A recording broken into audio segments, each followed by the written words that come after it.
Print servers in federal environments create risk and unnecessary complexity.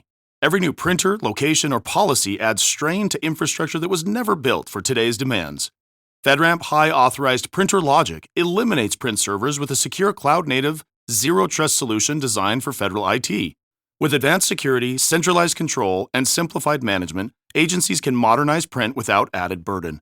See what secure serverless printing looks like. Visit Vasion.com to learn more. Federal Drive is presented by GEHA, Government Employees Health Association, proudly providing health and dental benefits to federal employees and their families. Visit GEHA.com. The Defense Logistics Agency's 5-year IT modernization journey reached an important milestone earlier this summer. DLA moved its catalog off a 35-year-old COBOL-based system and onto a new modern platform. For more on the agency's latest IT modernization achievement, Federal News Network's executive editor Jason Miller caught up with Adarryl Roberts, DLA's chief information officer. This cataloging system supports all the NINs, the NSNs for not just the Department of War, whole of government, so GSA, and our NATO partners. And so this is the central repository that really fuels our ability from a supply chain perspective to do resupply across all the domains. So what that means for DLA is we now have a system that will allow us to process faster.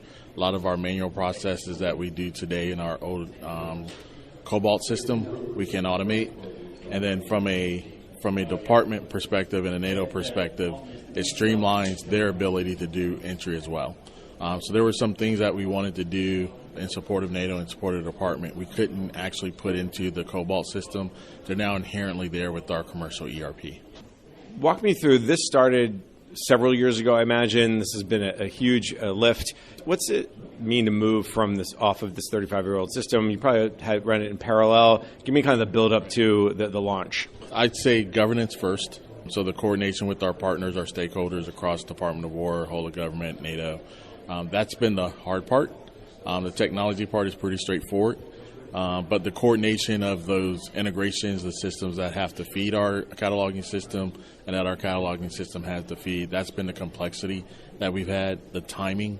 There's a lot going on in the world today. You talk about Operation Epic Fury, other things that we're supporting, that our NATO partners are supporting, and other whole of government partners. So we've had to do a lot of coordination and governance. So partnering with OSW, ANS, helping lead the way as a sponsor has been a key for us as well. But starting back in 2021, 2022 is when we really started the IT planning effort, and it's culminated this year in terms of what we've been able to do. Are you running the old system in parallel with the new system for several weeks, several months? The really celebration probably is when you can turn off that old system and say, we're off of our legacy technical debt. Give me the next few steps. Yeah, so we are actually off the old system. So we are fully live, running every single transaction on the new platform. We'll keep the old system available. We won't decommission. For about 60 to 90 days, we'll start the decommissioning process once we're stable. But the next steps after that, it's continuous lifecycle management, right? So deploying is step one. That's the first day of the journey. Now it's how do we continue to enhance, improve? How do you apply AI, automation further into the process? And we don't want to get back into a technical debt situation. So we're going to manage this from a lifecycle perspective. Anytime you do a systems modernization, it's usually three pieces, right? It's the data side. You mentioned that a little bit. It's the integration, which is I'll throw in that data bucket.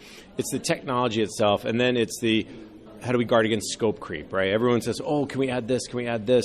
And then all of a sudden, you never get to that even close to the finish line because you keep adding more capabilities.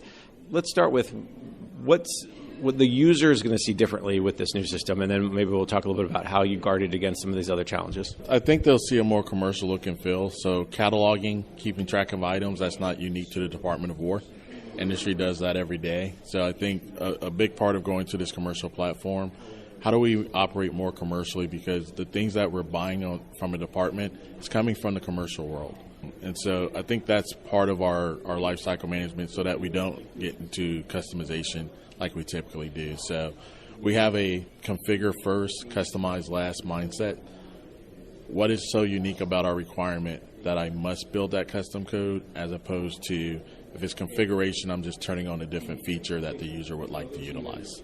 Generally, how much out of the box were we able to do from the commercial system, and maybe percentage, 50%, 80%, 99%, and how did you guard against that idea of let's add more features and customize? The customization piece is more driven by law, regulation, things of that nature, national security.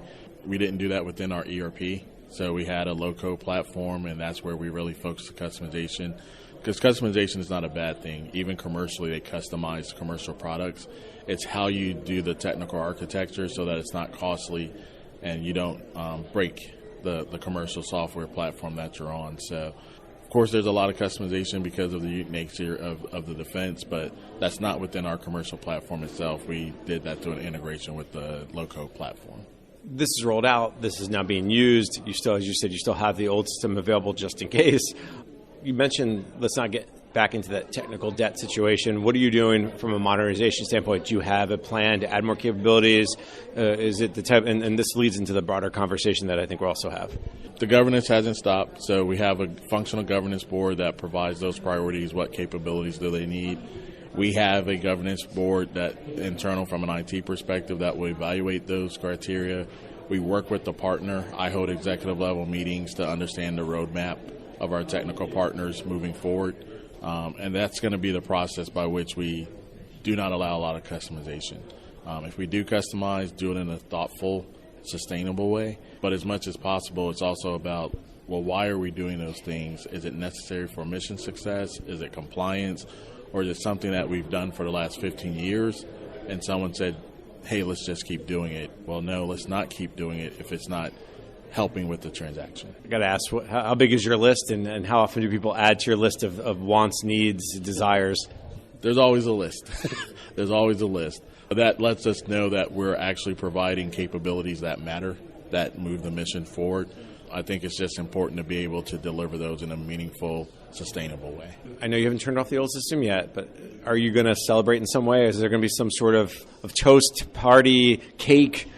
We had an initial celebration for the go live with the team up in Battle Creek, but I think the real celebration will be, a year from now when we're in a more sustainable mode. We've had some lessons learned. We're implementing things on the fly. I think we're just going to have a sustained celebration in terms of we don't have to have a transformational effort again. It's just how we live. Speaking of transformational efforts, this is a part of a bigger effort. You mentioned a modernization plan to basically fully modernize by 2030.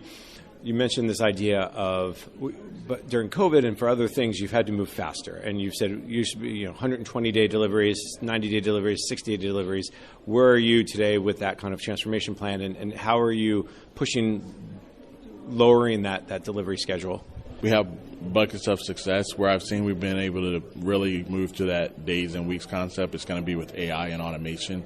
So building our data fabric, that's really the hard part, getting that established. Well, we're well on our way of doing that. That's actually taking some months as opposed to days or weeks, but we're measuring our progress from that perspective.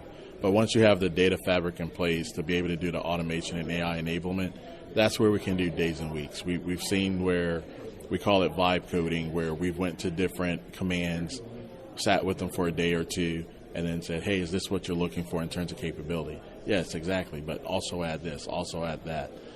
So we've been able to move faster in that AI automation realm based on that days and weeks. Of course, when you do major ERP transformation, that's going to take years of planning. But I think we're at a point at DLA within the next 12 to 18 months where we'll have that baseline, right? A lot of our major transformation we started in 2020, 2021, we'll have the baseline complete. So now that will be our normal operating model of, hey, let's deliver a capability in days and weeks versus the years it took to establish that baseline. Adarryl Roberts is the Chief Information Officer of the Defense Logistics Agency. He was speaking there with Federal News Network's Executive Editor, Jason Miller. You can find Jason's story at federalnewsnetwork.com.